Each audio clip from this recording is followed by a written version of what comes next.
Hi guys, welcome to take it easy Tamil. நான் தான் உங்கள் பிரவீன். இன்றைக்கி நம்ம வீடியோவில் பார்க்க போகிற படத்தோட பேர் என்ன அப்படின்னு சொல்லி பார்த்தீங்கன்னா ராயன்.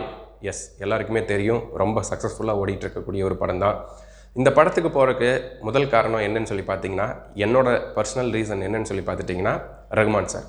நான் ரஹ்மான் சாரோட தீவிரமான ஃபேன். அண்டு இந்தியன் டூவில் அவர் இல்லை. ஸோ அதோட ரிசல்ட்டை நீங்கள் ஸ்க்ரீனில் பார்த்துருப்பீங்க. ஸோ இப்போ அவர் இருக்கார், அதோட ரிசல்ட் நான் ஸ்க்ரீனில் பார்க்கணும் அப்படிங்கிறக்காகவே போனேன். ஒரே ஒரு பாட்டு தாங்க, அடங்காத அசுரன், ஒரே ஒரு லைன், உசுரே நீதானே. டோட்டல் இந்தியா டூவுமே க்ளோஸ் பண்ணிட்டாரு. இந்தியன் டூ இவ்வளவு நேரம் இவ்வளவு பிரம்மாண்டமாக இத்தனை பேர்த்தோட எஃபெக்டை போட்டு எடுத்தீங்க. பட் கடைசியில் அவர் சிங்கிள் மேனாக அதை துவம்சம் பண்ணிட்டு போயிட்டாருன்னு தான் சொல்லணும். ஒவ்வொரு பிஜிஎம்மே நெருப்பு மாதிரி இருந்ததுங்க. ஒரே பிஜிஎம் போடாமல் ஒவ்வொரு சீனுக்கும் ஒவ்வொரு பிஜிஎம், அதை நம்மளை ஆடியன்ஸை வந்து எந்த அளவுக்கு படத்தில் கனெக்ட் பண்ண முடியுமோ அந்த அளவுக்கு பிஜிஎம்ஸ் போட்டு தெறிக்க விட்டு எல்லாத்தையுமே கனெக்ட் பண்ணியிருக்காரு. அண்ட் ஒன் மோர் திங், தனுஷை பற்றி சொல்லணும். இது அவரோட 50வது படம். சொன்ன மாதிரியே சொல்லி அடிச்சிட்டாருன்னு தான் சொல்லணும். அவரோட டைரக்ஷன் வேறு லெவல், டான்ஸ் கொரியோகிராஃபி வேறு லெவல், அவரோட stunt choreographer Peter Hein master அவரும் வேறு லெவல் பண்ணியிருக்காரு. இந்த படத்தில் நடித்த எல்லாருமே ரொம்ப சூப்பராக அவங்களோட கேரக்டரை வந்து வாழ்ந்துட்டு போயிருக்காங்கன்னு சொல்லணும். நடித்ததை விட வாழ்ந்திருக்காங்க. நம்ம தசரா விஜயனாக இருக்கட்டும், சுந்தீப், காளிதாஸ், இவங்க எல்லாருமே ஆக்சுவலாக சொல்ல போனால் செல்வராகவன், ஸோ இவர் எல்லாருமே வந்து பார்த்துட்டிங்கன்னா அவங்களோட கேரக்டரை வந்துட்டு நடிக்காமல் வாழ்ந்துட்டு போயிருக்காங்க. சரி வாங்க, கதை என்ன அப்படின்னு சொல்லி பார்த்துடலாம். தனுஷ்க்கு ஒரு அழகான ஃபேமிலி இருக்குங்க. அவரோட ஃபேமிலி என்னன்னு சொல்லி பார்த்துட்டிங்கன்னா அவரோட தம்பி தங்கச்சியை தான், இவங்க தான் இவரோட ஃபேமிலி. ஸோ ஆஸ் யூஷுவல் நம்ம ஒரு படம் மாதிரி தான், அது ஒரு குடும்பம் இருக்குது, அந்த குடும்பத்துக்கு ஒரு பிரச்சனை வருது, அந்த பிரச்சனையை எப்படி தீர்க்குறாங்க அப்படிங்கிறத இந்த படத்தோட கதையாக இருந்துச்சு. ஸோ தனுஷுக்கு சொன்ன மாதிரியே 2 தம்பிங்க இருக்காங்க. அதில் ஒருத்தர் வந்து படிக்கிறாரு, இன்னொருத்தர் ஏதாவது ஒரு சேட்டை பண்ணி சண்டை இழுத்துட்டு வந்துடுறாரு. அந்த சண்டையை பஞ்சாயத்து பண்ணி தீர்க்கிறதே தனுஷ்க்கு வேலையாக போயிடுது. அண்டு இன்னொரு பக்கம் வந்து பார்த்துட்டிங்கன்னா தங்கச்சி வந்து நல்ல ஒரு இடத்துல வந்து கட்டி கொடுக்கணும் அப்படிங்கிறக்காக, நிறையா காசு தேவைப்படும் அப்படிங்கிறக்காக நல்லா ஒர்க் பண்ணுறாங்க, நல்லா சேவ் பண்ணி வைக்கிறாங்க, எல்லாமே பண்ணிகிட்டு இருக்காங்க. அண்டு இவரோட கேரக்டர் வந்து பார்த்துட்டிங்கனாவே இந்த படத்தில் 2 கேரக்டர் வந்து மெயினாக இருக்குங்க. என்னன்னு சொல்லி பார்த்துட்டிங்கன்னா தங்கச்சி கேரக்டரும் இவரோட கேரக்டரும் வந்து பார்த்துட்டிங்கன்னா அந்த எழுதப்பட்ட விதமே வந்து பார்த்துட்டிங்கன்னா ரொம்ப சூப்பராக இருக்குன்னு தான் சொல்லணும். கடைசி வரைக்கும் அந்த படம் ஆரம்பித்ததுலேருந்து கடைசி வரைக்கும் அந்த கேரக்டர் வந்து என்ன அப்படிங்கிறத தெளிவாக கொண்டு போயிருக்காங்கன்னு தான் சொல்லணும். தனுஷோட கேரக்டர் எப்படின்னு சொல்லி பார்த்துட்டிங்கன்னா, ஒரு சாதாரணமாக ஒரு பையன் எப்படி இருக்கான், ஒரு அண்ணன், ஒரு வீட்டில் ஒரு அண்ணனாக இருந்தால் எப்படி இருப்பாங்க அப்படிங்கிறத கொண்டு போயிடுறாரு. திடீர்னு ஒரு வயலன்ஸ் ஆகிறப்ப என்னடா இப்படியா இருந்தவர் இப்படி ஆகிட்டார் அப்படிங்கிற மாதிரி அந்த ஒரு எப்படி சொல்கிறதுங்க, ஒரு வில்லன் கேங் இருக்கும். அந்த வில்லன் கேங்கில் அவரோட பையனை வந்து சொல்லணும்ல, இந்த கேங் எப்படி இருக்குங்க, நம்ம தனுஷ் கேங் எப்படின்னா அதில் வந்துட்டு ஒரு தம்பி இருக்கார், அவருக்கு ஒரு தம்பி காளிதாஸில் சுதீப். அவர் வந்துட்டு எப்படின்னா இந்த ஹேங் ஓவரில் வர ஆலன் மாதிரி ஏதாவது ஒன்று பண்ணி சண்டை இழுத்துட்டு வந்துடுவார். அதே மாதிரி தான் போய் சரக்கடிக்க போவார்.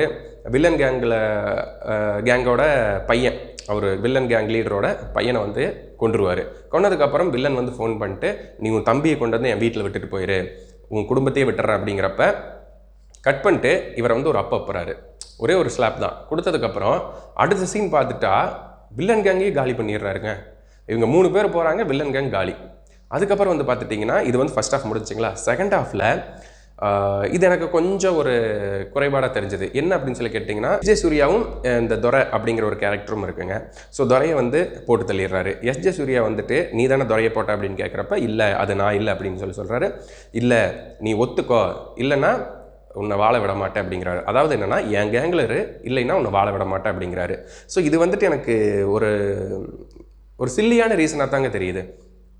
எதுக்கு இவர் வந்து ஒத்துக்கலை, ஏன் திடீர்னு அவங்க வந்து அடிக்கிறாங்க. அப்போ இந்த ஒரு இடம் மட்டும்தான் எனக்கு கொஞ்சம் ஒரு குறைச்சலாக தெரிஞ்சுதுங்க. மற்றபடி அதோட டைரக்ஷன், ஸ்டோரி ரைட்டிங் எல்லாமே பக்காவாக இருந்தது. ஆனால் ஹீரோவுக்கு ஏற்ற வில்லனா அப்படின்னு சொல்லி கேட்டிங்கன்னா எனக்கு தெரிஞ்சு இல்லைன்னு தாங்க சொல்லுவேன்.